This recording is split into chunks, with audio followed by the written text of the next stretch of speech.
Olá, meus queridos, tudo bem aí com vocês? Espero que estejam todos bem, espero que estejam conseguindo ficar naquele lugar de paz na mente, aquele lugar onde a gente está seguro, que a gente está com o professor certo, aquele que não nos deixa ficar no meio do campo de batalha, dos acontecimentos, do que a gente está vendo aí fora. Futuramente, quem for assistir, sei lá, daqui a alguns meses, alguns dias ou alguns anos, ou quem está assistindo em algum outro lugar que não seja o Brasil, a gente está há poucos dias do segundo turno das eleições no Brasil e eu sei que, independente da sua opinião política, do lado que você está, isso não passa de um reflexo do que a gente tornou real na mente primeiro, de que existe isso de separação, de cada um de um lado, de cada um que pensa alguma coisa diferente do outro, ou que possuímos interesses separados, né? Isso tudo é o reflexo do que a gente tornou real na mente primeiro. Então, a gente tornou real na mente essa historinha de separação, essa historinha de que temos interesses separados, e isso não é verdade. O Filho de Deus é um, e ele então não tem metas separadas, a gente é uno. Então, nenhum ganha, nenhum perde, todos ganham. Se para um ganhar, todos têm que ganhar. Não é um lado ganha, outro lado perde. Mas, mais uma vez, a gente está apenas experienciando o reflexo do que tornamos real na mente, que foi tentar fazer algo do Filho de Deus totalmente diferente do que Deus criou. Então, a gente acreditou na historinha do ego, a gente acreditou nesse sonho de separação, e é isso que a gente está experienciando hoje em dia, principalmente aqui no Brasil, há poucos dias das eleições. Então, na outra lição que a gente viu, na 185, a gente conversou justamente sobre isso, né? Da gente entrar para a sala de aula com o professor certo, com Jesus, com o Espírito Santo, porque somente com a visão de Cristo a gente pode realmente ver, né? Porque os olhos físicos, na verdade, ele só julga, ele interpreta conforme as próprias crenças, né? Então, realmente, esse lado essa coisa polarizada que a gente está vendo é só o reflexo de uma mente doente, né? E que é de todos, porque temos uma mente certa e uma mente errada, como Jesus ensina num Curso em Milagres, né? De acordo com o Curso em Milagres, a gente tem uma mente certa e uma mente errada. A mente certa é a do nosso verdadeiro ser, da mente crística, do ser que Deus criou, do Filho de Deus. É uma mente só, né? E aquela mente separada, que acreditou que era possível se separar de Deus, que era possível que o Filho se fragmentasse em bilhões de consciências separadas umas das outras, com interesses separados e conflitantes, né? Mas é um só, então temos um ego, que é uma mente errada. Por isso que a gente tem aquilo que a gente escuta muita gente explicando um pouco sobre o inconsciente coletivo, né? É porque somos um só, somos uma só mente, tanto a errada quanto a certa. Então, e aí a gente tem aqueles exemplos bem simples, assim, de que por que a gente acha que chega no inverno, no frio, e todo mundo fica resfriado? Porque o inconsciente coletivo, tornou isso real na nossa mente, a gente criou um vírus, deu um nome para um vírus e todos acreditam na mesma coisa. Então, a gente vai experienciando coisas muito semelhantes, porque somos um só ego também. Então, o Filho de Deus não tem interesses diferentes. O Filho de Deus tem um só interesse, que é a gente estar unido ao Pai, que a gente nunca deixou de estar, e estar no céu, e estar na paz. E essa lição de hoje, ela é importantíssima. Essa lição de hoje, ela vai conseguir nos colocar mais uma vez nesse instante santo, que é entrar nesse lugar da mente, voltar para a mente, sair dessa viagem de consciência, onde a nossa consciência foi focar em corpo e num mundo de imagens, e a gente então se entrega para Jesus, para o Espírito Santo, para que a gente volte essa jornada de consciência para focar na nossa mente, na mente, que é um lugar da onde a gente nunca saiu. Mais uma vez, quem está sempre aqui comigo sabe, a mente é fora do tempo e espaço, ela não tem nada a ver com o cérebro, com pensamento intelectual, racional, lógico, não. Tudo que faz parte do cérebro, do corpo físico e psicológico, mais uma vez faz parte do sonho que o ego fez, né? Então, o nosso ser real, nosso ser verdadeiro, ele é mente una, completa, perfeita. E é nesse lugar que a gente entra agora, nesse momento.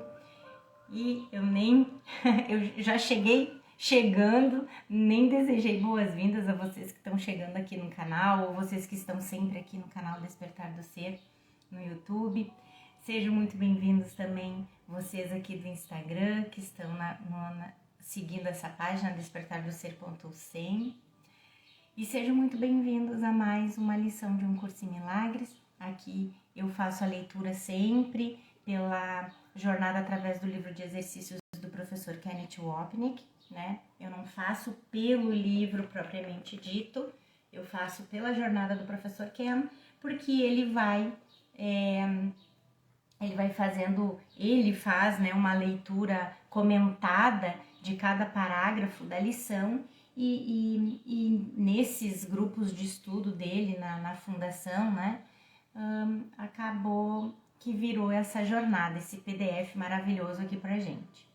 Então, a gente primeiramente vai para a sala de aula. O que o estudante faz, né? Vai para a sala de aula. Então, a gente fecha os olhos, faz aquela respiração mais pausada, mais profunda, para acalmar a frequência dos pensamentos. E aí, nesse momento, a gente pode se entregar a Jesus, ao Espírito Santo, com toda a nossa disponibilidade de aprender esse curso, abrindo mão de estar certo. Nesse momento, a gente reconhece que se a gente estivesse certo, estaríamos felizes, mas nesse ponto a gente já viu que a gente já fez de tudo, mas a gente sozinho não consegue. Então, a gente troca de professor, um professor que vai nos lembrar de quem a gente é de verdade, vai nos lembrar da nossa verdadeira identidade, porque toda a nossa insegurança, todo o nosso medo é porque a gente se identifica com um ser que não é real.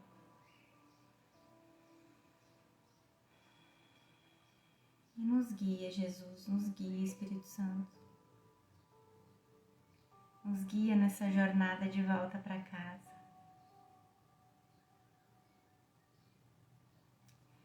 E a gente já começa essa lição com um pedacinho grandinho da lição propriamente dita. Não é o professor Ken que começa, porque às vezes ele começa já comentando a frase principal da lição. Hoje ele vai começar a comentar depois desse primeiro parágrafo.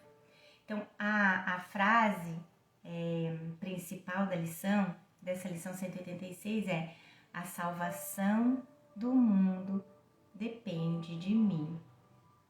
E Jesus vai desfazer toda a arrogância do ego que nos diz, no fundo assim, ele diz ao contrário, que o ego, ele vira tudo de cabeça para baixo, né? Então quando a gente diz, nossa, a salvação do mundo depende de mim, o ego já faz a gente pensar que isso é arrogância, né?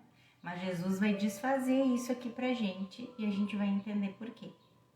Então, Jesus está dizendo aqui, no primeiro parágrafo, aqui está a afirmação que um dia removerá completamente a arrogância de todas as mentes. Aqui está o pensamento da verdadeira humildade. Aqui está o pensamento da verdadeira humildade, que não te confere nenhuma outra função a não ser a que te foi dada por Deus. Esse pensamento oferece a tua aceitação da parte que te foi designada, sem insistir em outro papel ou outra função.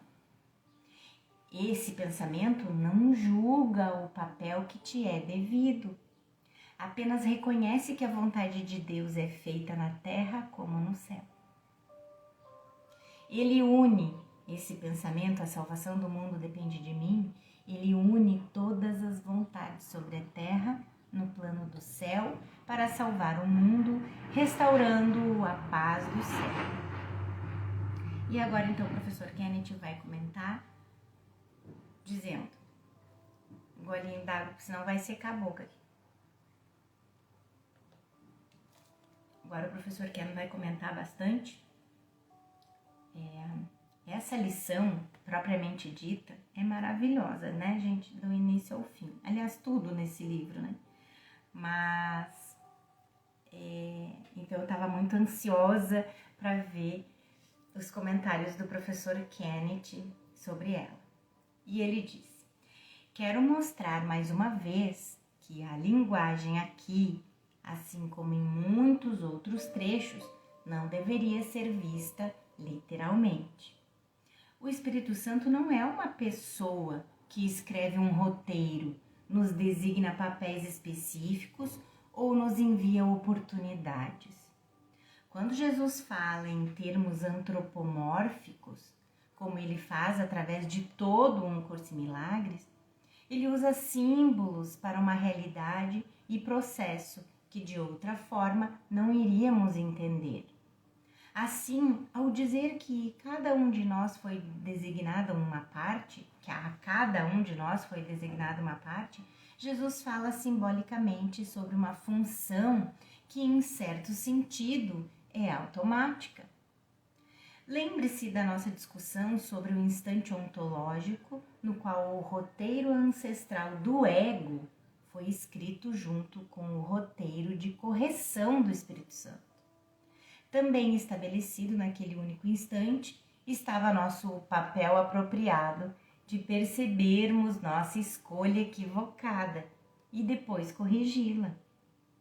Através da nossa escolha pelo Espírito Santo, por esse outro professor, né, o perdão corrige nossa identificação equivocada com o ego.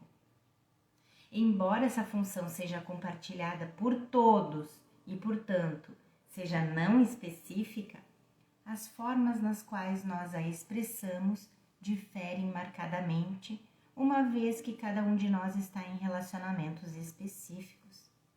No entanto, pelo fato do Filho de Deus ser um e o conteúdo do perdão ser o mesmo, cada cura na mente cura a filiação toda.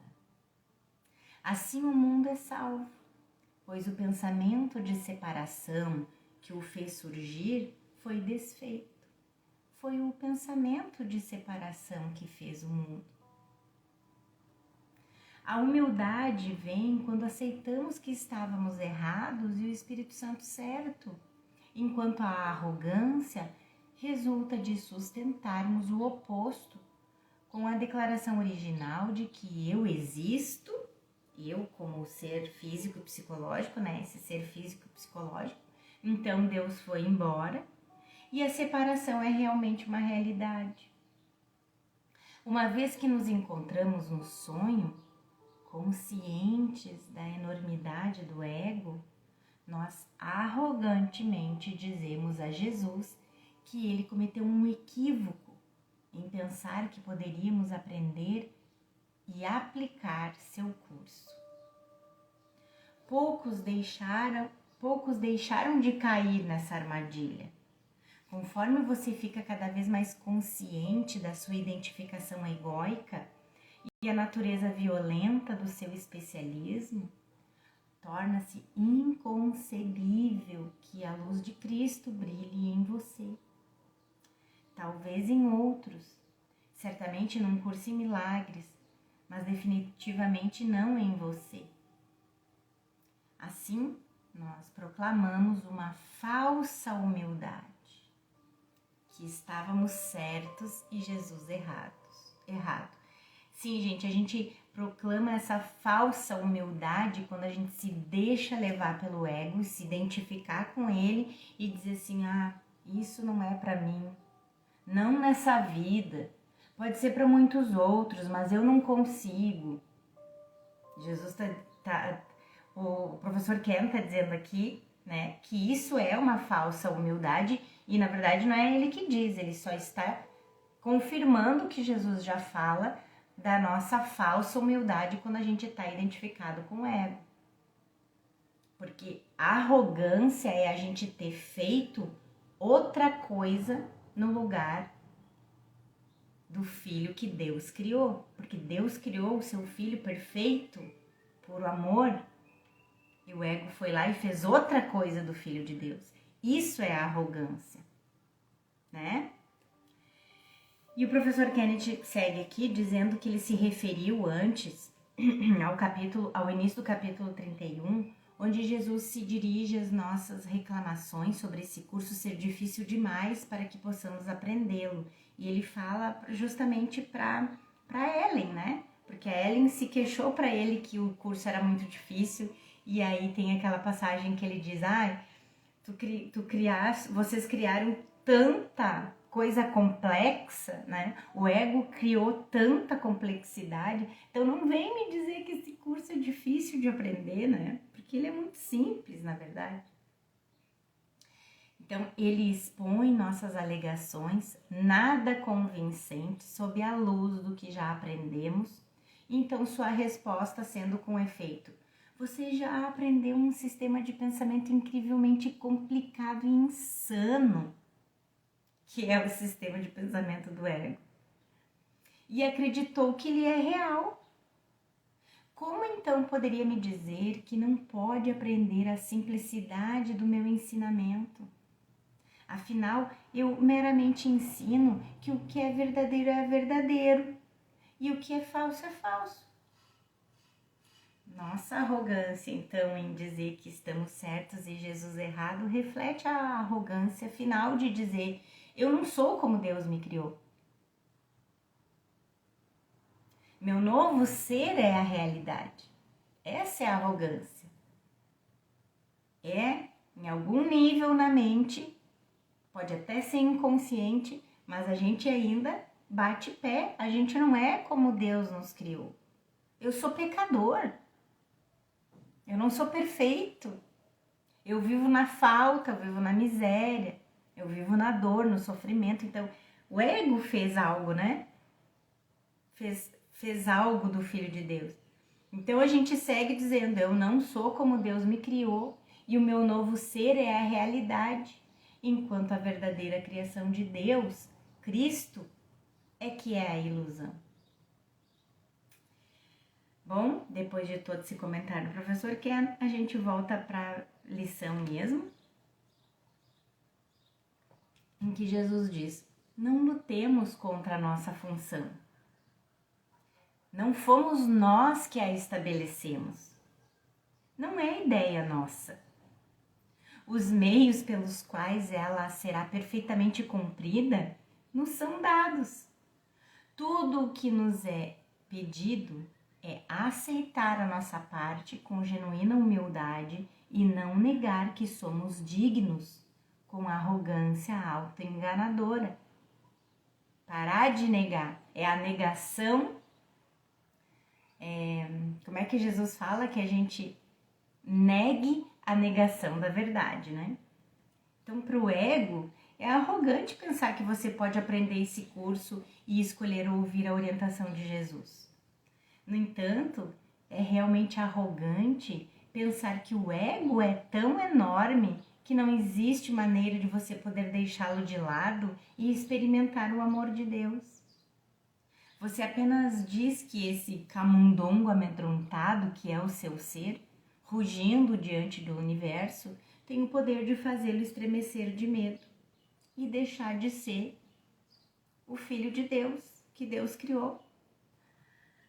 A sua semelhança, a sua imagem e semelhança, como a própria fonte. Quando você percebe que é isso que está dizendo, não pode deixar de rir diante da tolice arrogante de pensar que a pequenez do ego tem poder sobre a magnitude de Deus e de sua resposta, que seria essa, que Jesus coloca no capítulo 9. Tu és inteiramente insubstituível na mente de Deus. Aceitar a ti mesmo, tal como Deus te criou, não pode ser arrogância, pois é a negação da arrogância.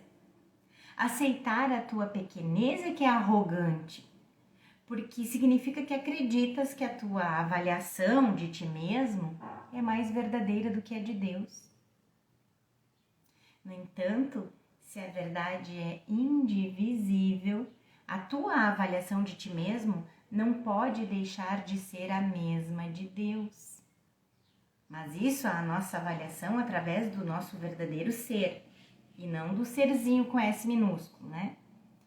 Ele quer que substituas a crença do ego na pequenez. Deus quer que substituas a crença do ego na pequenez pela sua própria resposta, exaltada quanto ao que tu és, de modo que possas parar de questioná-la e a conheças assim como é.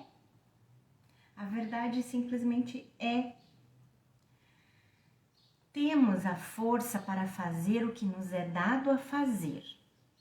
Nossas mentes são perfeitamente adequadas para assumir a parte que nos é designada por aquele que nos conhece tão bem. Nós temos a força para cumprirmos nossa função de perdão, porque já o fizemos.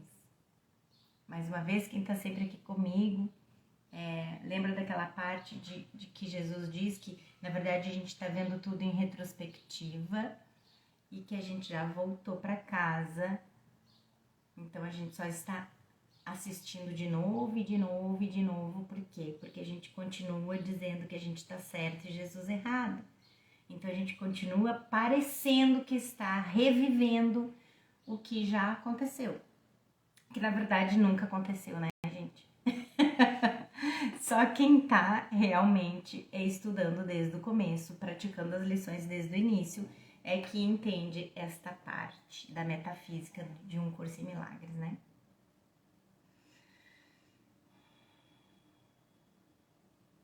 Voltando aqui, a expiação já foi aceita e está plenamente presente em nossas mentes.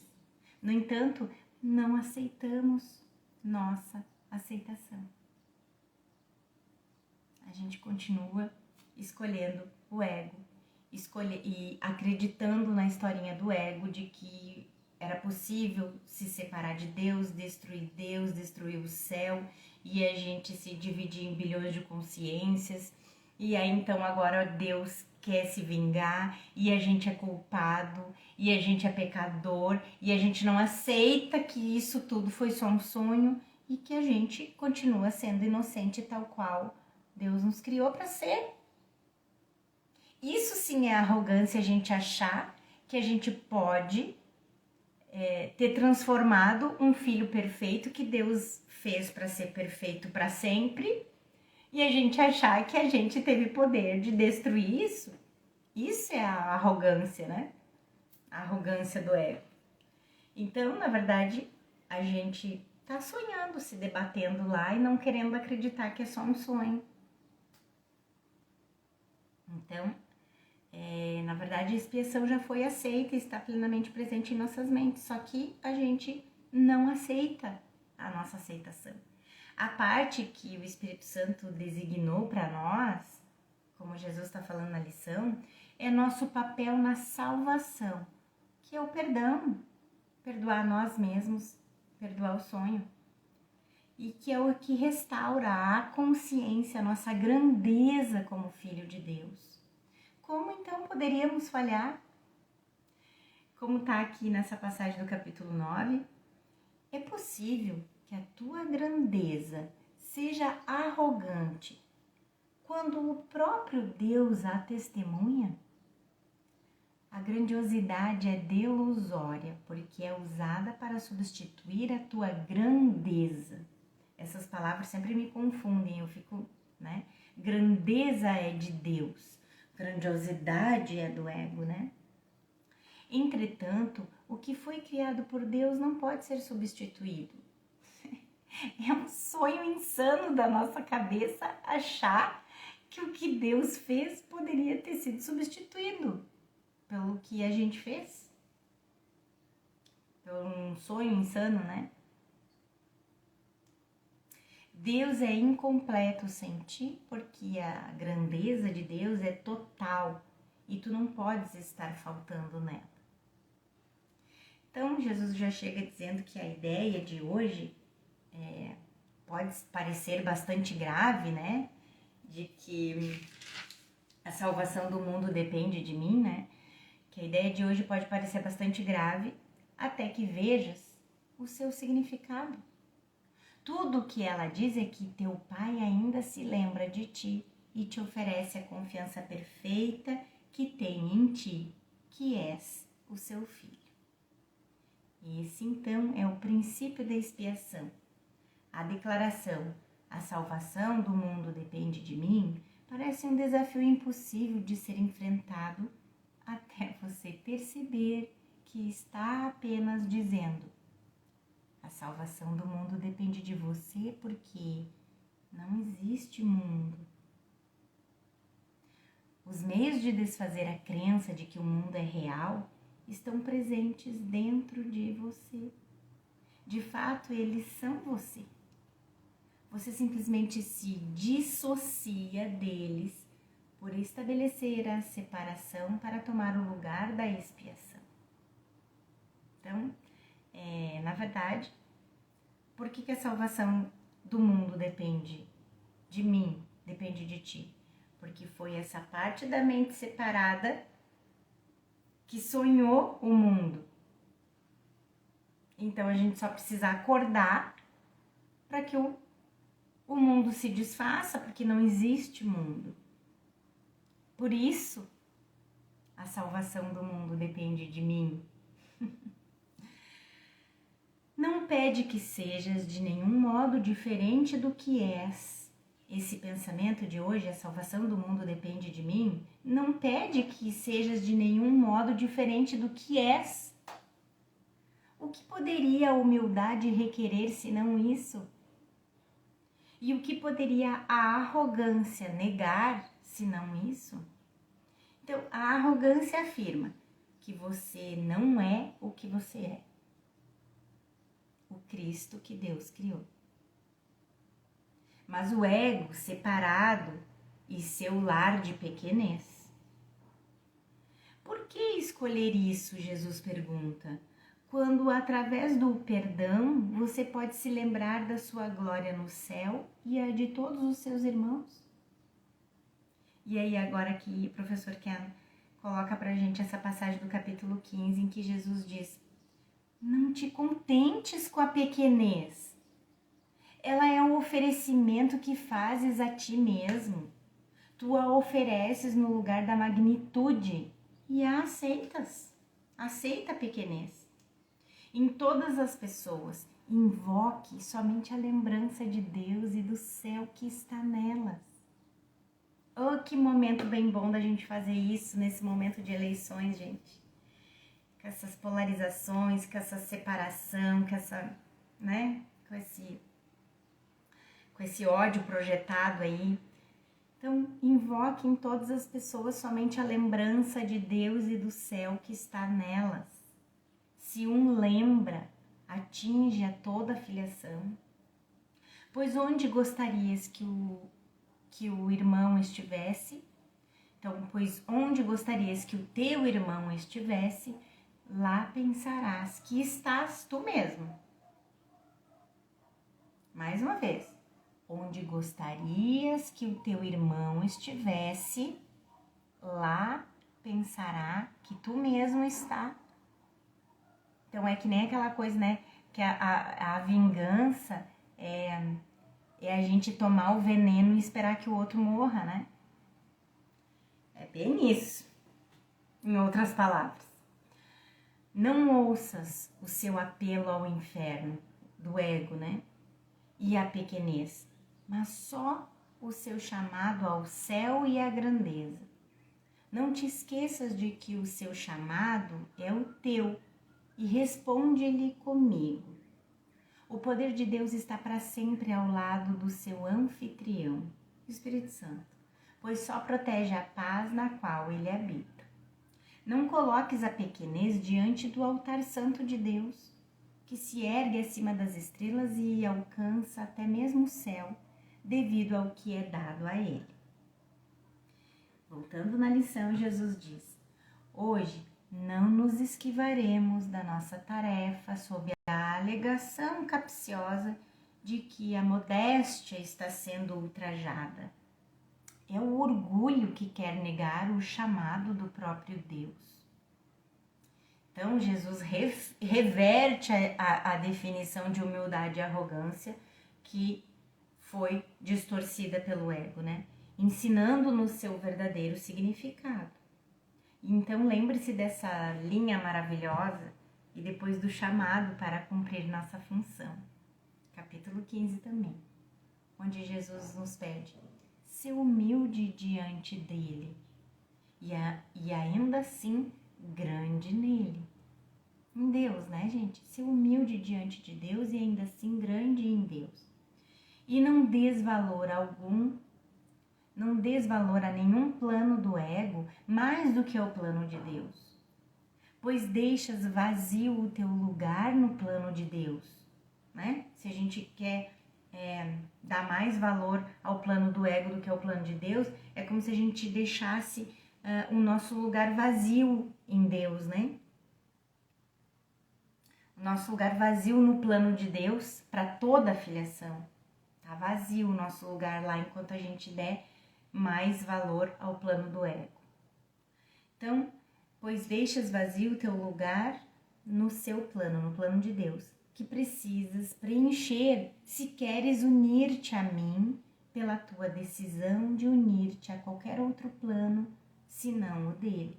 Unir-te a mim, a gente se unir a Jesus, né? Eu te chamo, Jesus nos chama, para preencher a nossa parte santa no plano que Deus deu ao mundo para liberar o mundo da pequenez. Voltamos na lição e Jesus nos diz: hoje deixamos de lado toda a falsa humildade para que possamos escutar a voz de Deus, revelar-nos o que Ele quer que façamos. Vamos ver o que o professor Ken fala disso. Falsa humildade é a crença em que o ego é tão gigantesco que é impossível liberá-lo, pois não existe nada além de pensamentos de especialismo passando por nossas mentes. Como já vimos, Jesus não nos pede para não termos esses pensamentos, não é isso. Ele não é que ele pede para a gente não ter os pensamentos de especialismo, mas ele simplesmente nos pede para não levá-los a sério, os pensamentos de especialismo, e para darmos um passo atrás com ele e observarmos o ego em ação no teatro, né? Ou olhar de cima do campo de batalha. Mais uma passagem do capítulo 15 aqui, gente. a condição necessária para um instante santo não requer que não tenhas nenhum pensamento que não seja puro. A gente já viu isso em poucas lições atrás. Mas requer que não tenhas nenhum pensamento que queiras guardar, sabe? Aquilo, botar debaixo do tapete. Ah, isso não é nada. Isso é besteira minha. Ai, não, imagina. O outro tá certo de querer fazer assim. O outro tá certo de ter feito assado. Eu é que tô sendo... eu é que tô ouvindo a voz do ego. Não, isso não é importante. E na verdade isso aí nem me incomoda tanto assim. Lembra lá no início das lições em que Jesus diz que a gente não pode botar para baixo do tapete nem o mínimo incômodozinho, porque ele tá escondendo um enorme ódio? Então, ele não é aquele que Jesus pede que a gente não tenha nenhum pensamento que não seja puro e que a gente não escute mais a voz do ego do dia para a noite, não é. Mas ele quer que a gente não tenha nenhum pensamento debaixo do tapete, que a gente queira guardar, que a gente queira esconder, né? Na tua prática, então, tenta apenas estar vigilante contra o engano e não busques proteger os pensamentos que queres guardar para ti mesmo. Deixa que a pureza do Espírito Santo os dissipe com o seu brilho e traze toda a tua consciência para estares pronto para a pureza que ele te oferece. Então, qualquer incômodo, qualquer. Se você pensou, ai, como fulano é egoísta por estar fazendo isso. Ah, mas também, né? Também ela também, no fundo, ela tem razão, né? Ah, já entrega, Espírito Santo, estou em conflito, isso tá tirando a minha paz, porque eu tô em conflito, um pouco tô achando que a pessoa tá certa, outro pouco tô achando que a pessoa tá errada, que o errado sou eu, daqui a pouco já tô achando que eu tô certa, não. Tudo pensamentos do ego. E para pensamento do ego, o que a gente faz? Entrega no altar do Espírito Santo para que seja corrigido, para que seja desfeito, dissipado da nossa mente aquilo ali, sem mais guardar lixo embaixo do tapete. Então, isso nós podemos fazer, o professor Ken fala aqui, expressando a pequena disponibilidade, a pequenininha disponibilidade que marca o início do ato de cumprirmos nossa função de perdão dada a nós pelo Espírito Santo. Na verdade, isso de entregar para o Espírito Santo, esse eu dei um exemplo só, né, gente? Esse pequeno incômodo ali com essa pessoa, entregar para o Espírito Santo para que seja desfeito, na verdade já é uma pequenininha disponibilidade de dizer para Jesus, eu tô errada, tu tá certo e eu quero perdoar. Isso, né? A disponibilidade para o perdão. Não duvidamos, voltando na lição, não duvidamos da nossa adequação para a função que ele nos oferecerá. Teremos certeza apenas de que ele conhece as nossas forças, a nossa sabedoria e a nossa santidade. E se ele nos considera dignos, nós o somos. Só a arrogância julga o contrário. Fique ciente dos pensamentos do seu ego. Aqui já é o comentário do professor Ken. Fique ciente dos pensamentos do seu ego. Qualquer que seja a sua forma, percebendo cada um como uma cuspida na cara de Jesus, dizendo, você não sabe do que eu estou falando. Então, o professor Ken já deu uma rasteira aqui, ó. Fique ciente dos pensamentos do ego. É a história do orar e vigiar, gente, não tem outra. Reconheça como você quer sustentar que você sabe melhor do que ele. E logo será difícil levar a sério o insano sistema de pensamento de ódio do ego. Sua honestidade sobre essa motivação oculta vai desfazer a arrogância da qual Jesus fala. E quantas vezes a gente se pega quando a gente está praticando, a gente se pega fazendo planos sem Jesus. A gente está o tempo todo fazendo plano sem Jesus. É o ego que está fazendo plano. Então, todas as vezes que a gente tá fazendo um plano sem Jesus, qualquer plano, gente, tô falando planos estratégicos para o próximo ano da minha empresa, não, um plano vou no supermercado agora ou deixo para depois? Compro isso agora ou deixo para o mês que vem? Será que isso é importante comprar agora? Será que eu posso ficar sem? Será que eu faço esse curso? Será que eu não faço esse curso? Será que eu compro a poltrona 10 no ônibus? Ou será que eu compro a poltrona 20 no ônibus? Isso é um treino. É um treino que a gente pode fazer para reconhecer e agradecer Jesus de que a gente está errado e ele está certo. Mas a gente o tempo todo faz plano sozinho. Se a gente faz plano sozinho, quem é que tá fazendo plano? É o ego que tá fazendo plano. Qual a chance de isso dar certo por muito tempo? Não é? Mas a gente vai praticando, vai se dando conta e vai se pegando, né, no pulo. Vai se pegando querendo botar coisas para baixo do tapete porque a gente acha que não tem muita importância. Mas é só com a prática que a gente vai pegando isso aí, gente. Mas a gente consegue. Senão Jesus nem ia ter feito esse curso para nós. Se ele não soubesse que a gente era capaz de aprender. Há um caminho, e apenas um, de te liberares da prisão que o teu plano de provar que o falso é verdadeiro te trouxe. Não, só essa frase para mim nessa lição já é... Vou até ler de novo.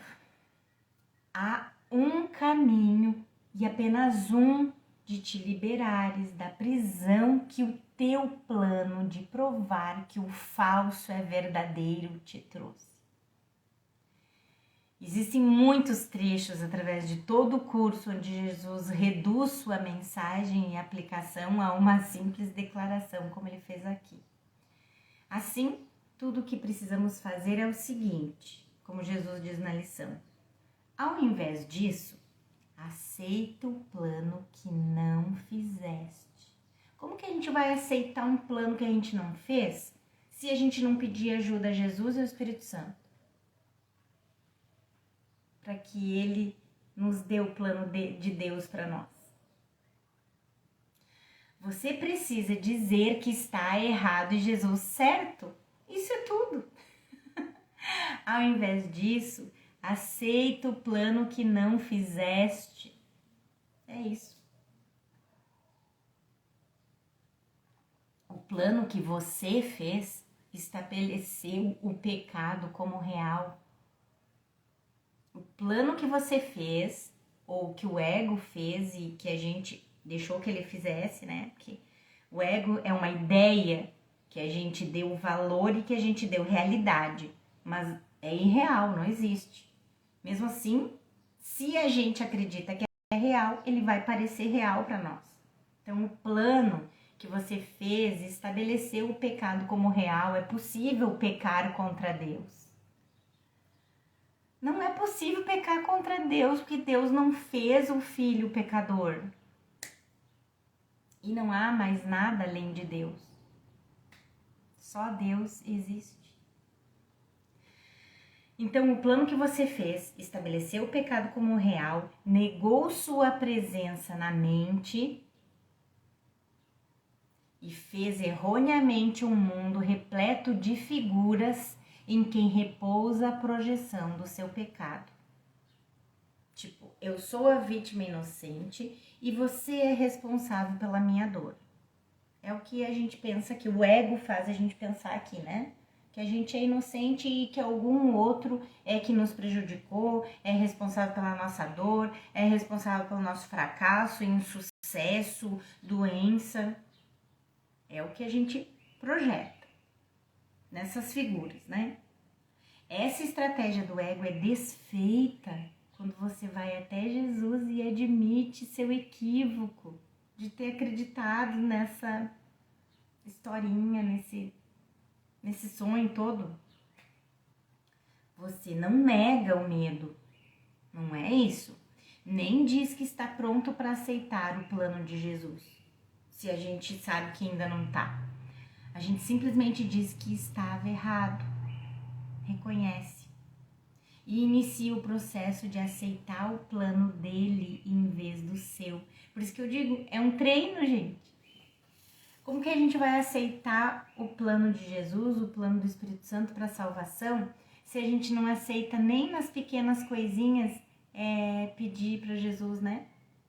Nos ajudar. O que é melhor para mim e para todos os envolvidos nessa situação? O que tu quer que eu diga? O que tu quer que eu faça? Onde tu quer que eu vá? Todo dia fazer essa oração com sinceridade.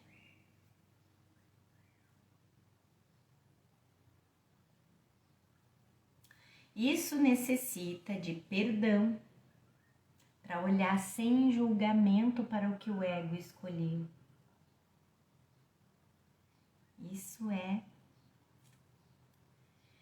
Isso sim é uma aceitação e é um perdão. Isso tudo para que a gente inicie a aceitar o plano de Jesus em vez do nosso, o plano do Espírito Santo em vez do nosso, de Deus em vez do nosso, precisa de perdão para olhar sem julgamento para todas as cenas. Sendo um processo, o perdão não exige sua cura perfeita. É um passo atrás do outro, um degrau de cada vez, né? Então, como Jesus disse, ao invés disso, aceita o plano que não fizeste. Não julgues o teu valor para o plano.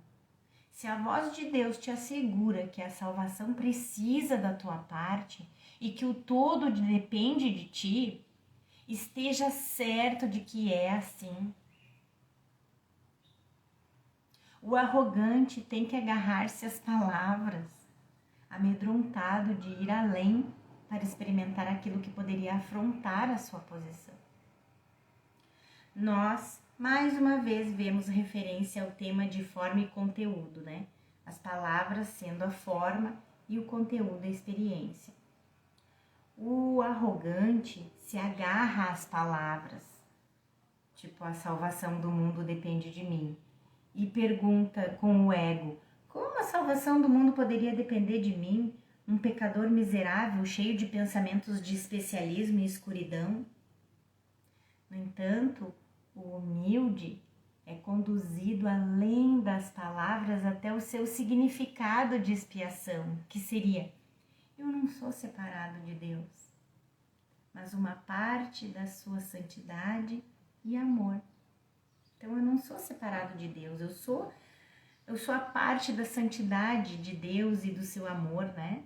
Portanto, os pensamentos e identificação ilusória do ego não têm poder. Sua voz me diz isso, a voz de Deus me diz isso, pelo que só posso ser grato. E tá lá no Manual para Professores. E agora, senta-te em verdadeira humildade e reconhece que tudo que Deus quer que faças, tu és capaz de fazer. Não sejas arrogante, não digas que não és capaz de aprender o seu próprio currículo. O seu verbo diz ao contrário, que a sua vontade seja feita. Não pode ser diferente. E ser grato por ser assim. Muitas vezes a gente se emociona com esse curso, né? Mas os humildes são livres para ouvir a voz que lhes diz o que são e o que devem fazer. A arrogância faz uma imagem de ti que não é real. A arrogância aponta para Deus no início e diz: o ser que você criou não é suficiente. Eu quero o meu próprio. Então, a gente vê isso até refletido aqui no sonho, nas imagens, nas historinhas, no teatro do que a gente experiencia aqui, chama de vida e chama de realidade, né? Quantas vezes a gente não sai da casa do pai e da mãe, ou na própria adolescência até já bem arrogante, a gente acha que o que o pai e a mãe dão pra gente não é o suficiente, que a gente quer algo a mais e então a gente quer sair de casa, quer ir atrás da nossa própria vida, fazer as nossas próprias coisas. Reflexos do que a gente já achava de Deus, que o amor de Deus não era suficiente para nós e que a gente queria outra coisa. Então, a arrogância do ego aponta lá para o momento ontológico, que quando a gente acreditou no sonho de separação da mente errada, o que a gente disse foi isso. O ser que você criou, disse a Deus, o ser que você criou não é o suficiente, o seu amor não é o suficiente, eu quero o meu próprio.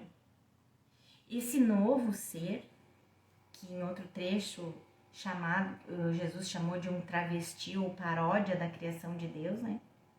Começa com uma imagem de individualidade e rapidamente evolui para uma imagem de pecado, culpa e medo, culminando finalmente na imagem projetada de um corpo. Além disso, os corpos de todos os outros se tornam responsáveis pelo meu. Meu pai e minha mãe que fizeram, me botaram aqui, me atiraram aqui nesse mundo, eu sou inocente. Vítima do meu pai e da minha mãe que inventaram de me botar nesse mundo desgracento.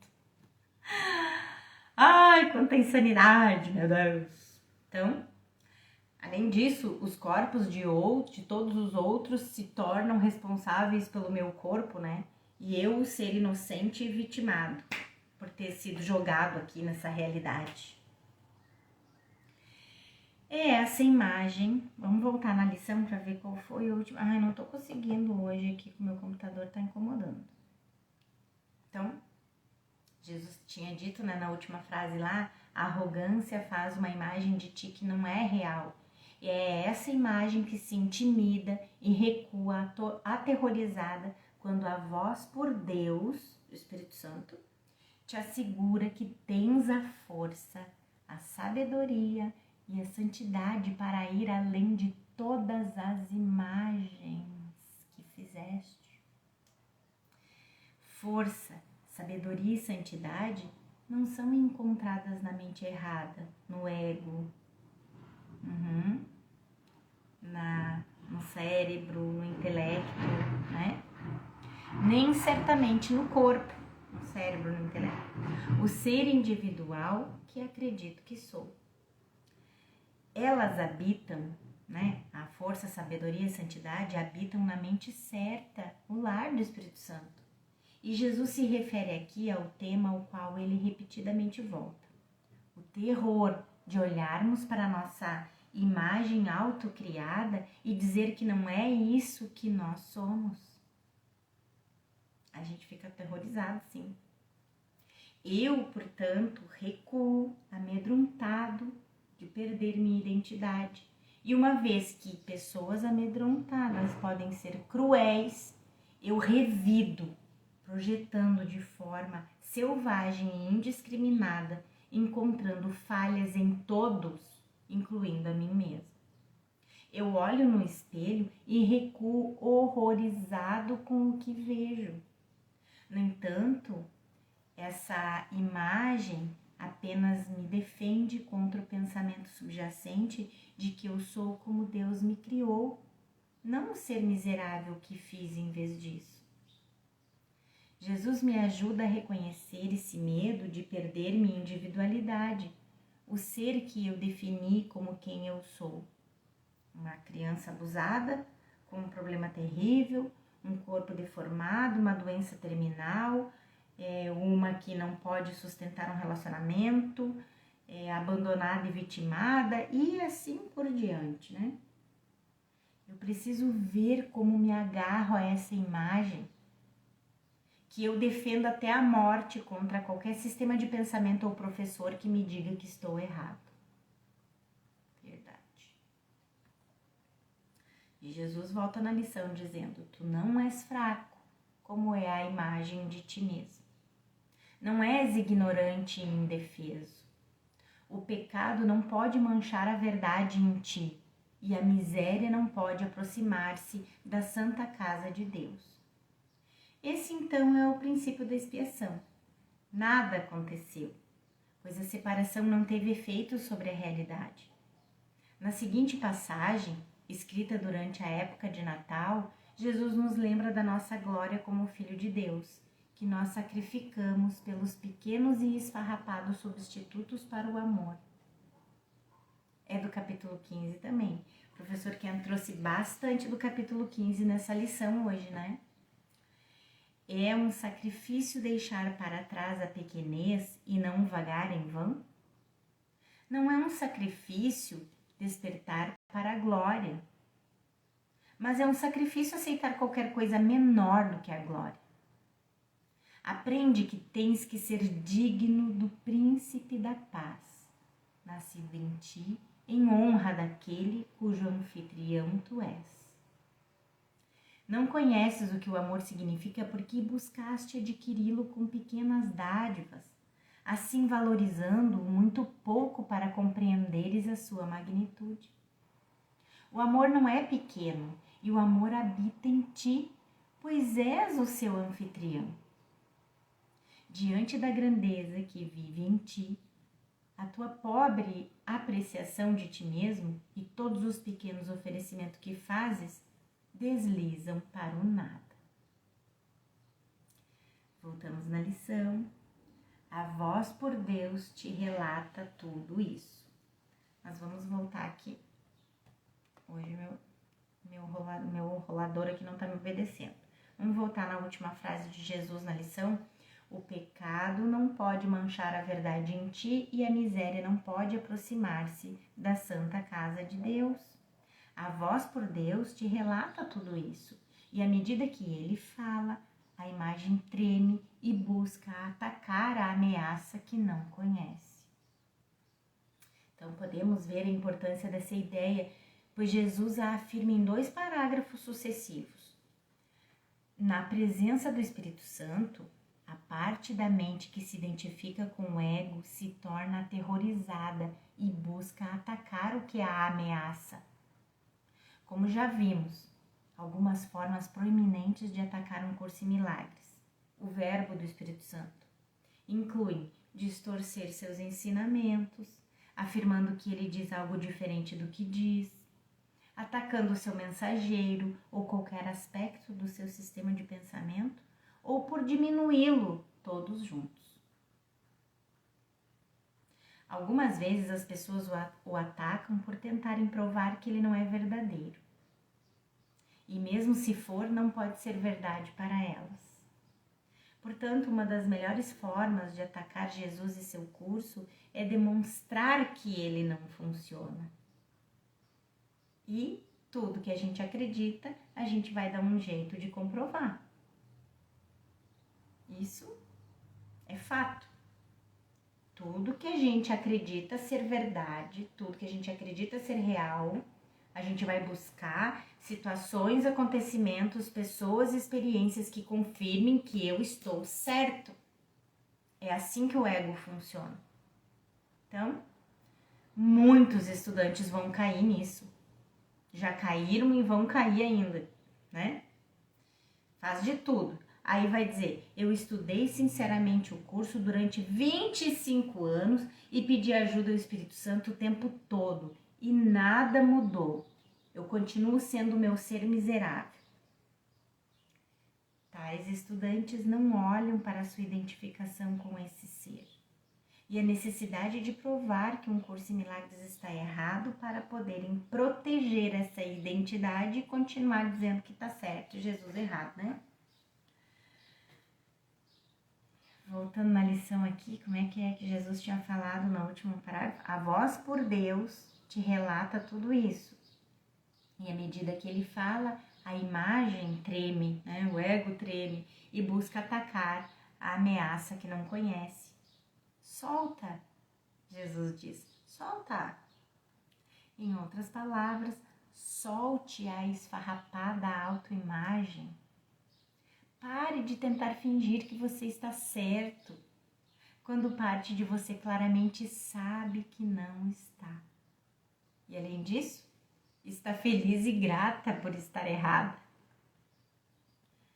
A salvação do mundo depende de ti e não desse montinho de pó. Lembre-se como Jesus usa a palavra pó num curso em milagres como um símbolo do corpo, tirada da declaração bíblica onde Deus diz, pois do pó vieste e ao pó retornarás. Deus criou Adão a partir do pó por respirar vida sobre ele, e depois continuou para punir o primeiro pecador criando a morte.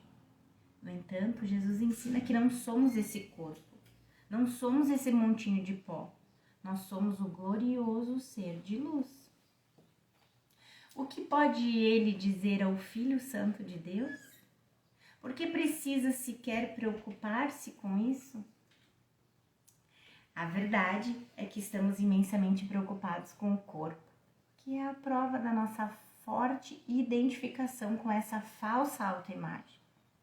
Jesus simplesmente diz para não defendermos, justificarmos ou espiritualizarmos o corpo, para não tornarmos a ele ou suas atividades santas, pois em e por si mesmo o corpo não é nada.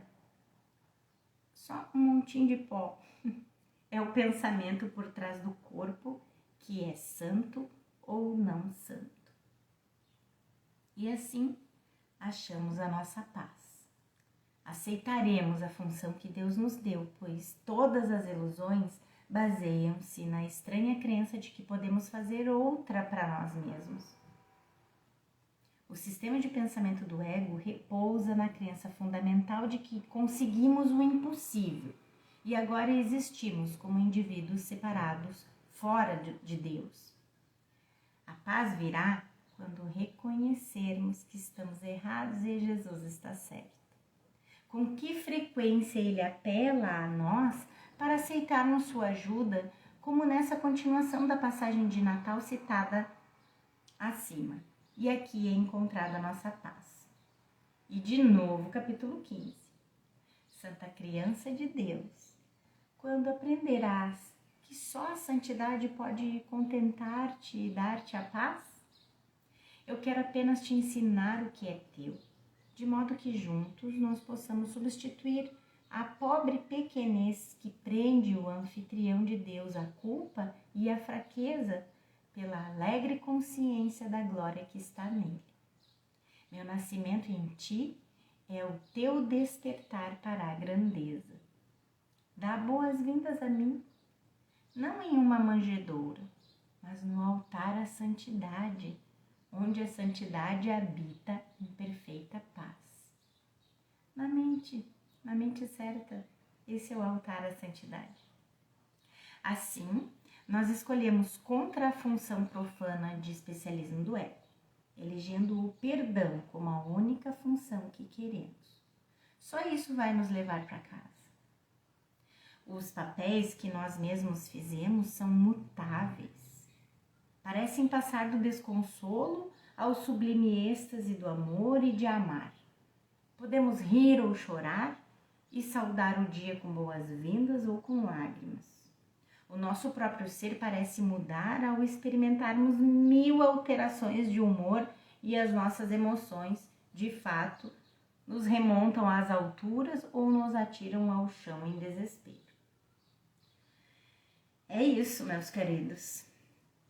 E o professor Ken está dizendo aqui, vamos voltar aqui, desculpa, perdão mais uma vez por esse computador. Nos próximos 3 parágrafos, Jesus nos mostra como o que fizemos não pode ser de Deus, cujo ser, Cristo, é imutável, perfeito e eterno. Nosso autoconceito muda continuamente. Nós despertamos de manhã refrescados, nós acordamos cansados, nós acordamos irritados, nós acordamos felizes. Conforme nós atravessamos nossos dias, né? Nossos humores sobem e descem como uma montanha russa. Quem não? Tem alguém aqui que pode dizer que não acontece isso? Conforme nossos corpos envelhecem e se tornam cada vez menos firmes, nosso autoconceito muda. A pessoa de 20 anos que pode conquistar o mundo muda para um idoso de 70 ou 80 anos de idade que não parece capaz de fazer quase nada. Existe alguém que não possa se identificar com essa experiência? Essa, então, é a demonstração de Jesus de que nosso ser em mutação não pode ser a realidade. É arrogante, ele diz, pensar que isso é quem você é. Que nossas mudanças de humor, por exemplo, são reais e importantes e não provocadas por nós mesmos. No entanto, estamos aprendendo... Claro que não. E geralmente, se a gente tá irritada, mudou de humor, geralmente é alguém que fez a gente ficar de mau humor, alguém que fez a gente ficar irritado. E não nós mesmos, né? Não a nossa escolha pelo professor errado.